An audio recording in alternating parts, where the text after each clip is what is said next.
নমস্কার বন্ধুরা, welcome back to my channel. কেমন আছেন সবাই? আশা করি সবাই খুব ভালো আছেন। আসুন তাহলে দেখে নিই আমার আজকের রেসিপি।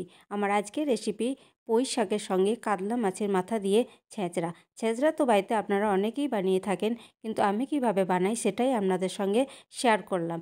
তো আর দেরি না করে রেসিপিটা বানানো শুরু করে দিই। ছেঁচড়া বানাবার জন্য আমি এখানে 2 টুকরো কাতলা মাছের মাথা নিয়ে নিয়েছি। আর মাথা দুটো আমি খুব ভালো করে কড়া করে ভেজে নেব, তা না হলে আঁশটে গন্ধ বেরোবে।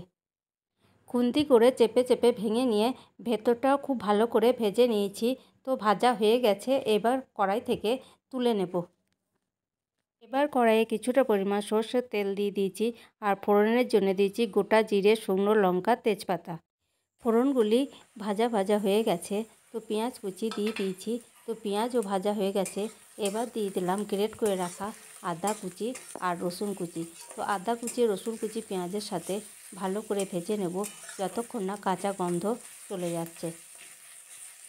পেঁয়াজ, আদা, রসুন যাতে করে তেলের সাথে ভালোভাবে নরম হয়ে যায়, তার জন্য দিয়ে দেব পরিমাণ মতো লবণ আর হলুদ গুঁড়ো। পেঁয়াজ, আদা, রসুন কষানো হয়ে গেছে, এরপর সবজিগুলোকে ভেজে নেব। তো প্রথমে আমি আলুগুলোকে দিয়ে দিলাম। তো আলু ভেজে নেব। আলু কষানো হয়ে গেছে, এরপর কুমড়ো দিয়ে দেব। আলু কুমড়ো কষানো হয়ে গেছে, এবার দিয়ে দেব বেগুন। বেগুন মূলত ছেঁচড়াতে দিতেই লাগে। তো এরপরেও যদি আপনারা কিছু সবজি দিতে চান তো অবশ্যই দিতে পারেন। তো এইবার সব কিছু উপকরণগুলি আমি ভালো করে ভেজে নেব। সব সবজি কষানো হয়ে গেছে, এরপর আমি মশলা দিয়ে দেবো। তো এখানে আমি নিয়েছি জিরে গুঁড়ো, ধনে গুঁড়ো, লঙ্কা গুঁড়ো আর কাশ্মীরি লঙ্কা গুঁড়ো। তো হলুদ গুঁড়ো আর লবণটা এখন আমি দিচ্ছি না। তো পেঁয়াজ ভাজার সময় এগুলো দিয়েছি, যদি প্রয়োজন হয় শেষের দিকে দেবো। সব রকম মশলা দিয়ে আমার সবজিগুলো কষানো হয়ে গেছে, কিন্তু সবথেকে দুঃখের কারণ মশলাগুলো দেওয়া আমি আপনাদের দেখাতে পারিনি, কারণ সেই সময় ভুলবশত ক্যামেরা অন ছিল না। তো যাই হোক, আপনারা দেখেই বুঝতে পারছেন মশলা আমি সব রকম দিয়ে দিয়েছি। এবার সব শেষে দিয়ে দেবো কেটে রাখা পুঁই শাক। তো পুঁই শাকও সবজির সাথে ভালো করে মিশিয়ে নেব।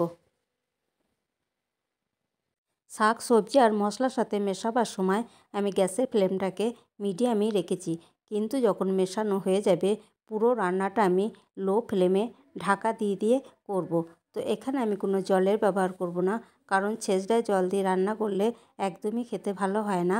তার জন্য আমি ঢাকা দিয়ে দিয়ে রান্নাটা করে নেব। তো দেখুন মেশানো হয়ে গেছে, এইবার ঢাকনাটা ঢাকা দিয়ে লো ফ্লেমে সেদ্ধ হতে দেব। ফিরে এলাম 2 মিনিট পর। এরপর উপর থেকে ঢাকনাটা সরিয়ে ছেঁচড়াটা একটু উল্টে পাল্টে নাড়াচাড়া করে নেব। তো শাক আর কুমড়ো থেকে দেখুন জল ছাড়তে শুরু করেছে। তো এইভাবেই আমি ঢাকনা চাপা দিয়ে দিয়ে সেদ্ধ করে নেব। এই পর্যায়ে দিয়ে দিলাম বেশ কিছুটা পরিমাণ চিনি।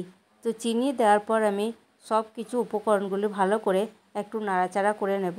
তো চিনি থেকে তো যেই রসটা বেরোবে তাতেই শাকটা অনেকটাই সেদ্ধ হয়ে যাবে। তো তারপর একটা ঢাকা দিয়ে আবারও 2 মিনিটের মতো সেদ্ধ করে নেব। ফের ফিরে এলাম 2 মিনিট পর। উপর থেকে ঢাকনাটা সরিয়ে নিলাম। তো দেখুন চিনি দেওয়ার ফলে চিনি থেকে অনেকটাই রস বেরিয়ে সবজিগুলো সব সেদ্ধ হয়ে গেছে। তো আমি ফের আর একবার উল্টে পাল্টে সবজিগুলোকে নাড়াচাড়া করে নিলাম।